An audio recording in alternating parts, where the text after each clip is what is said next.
All right, so we're going to discuss what a home warranty is. A home warranty is basically like an insurance policy on the major components and their function in your home for a period of time, typically a year. So we can ask for a home warranty when we're purchasing a home. It's certainly just one more way that you can feel comfortable about your home purchase, right? So depending on the package, these home warranties can protect you from major repair costs in the first year or 14 months or so of you owning the home.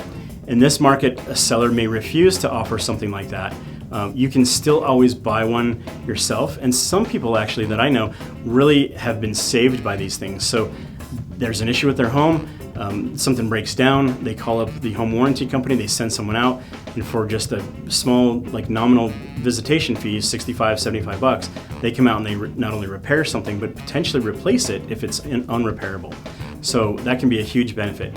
Some people actually also, a lot of homeowners will actually choose to extend these home warranties past the year if they really believe in that's a cost savings to them. So something to consider. But we got to figure out what's your peace of mind worth.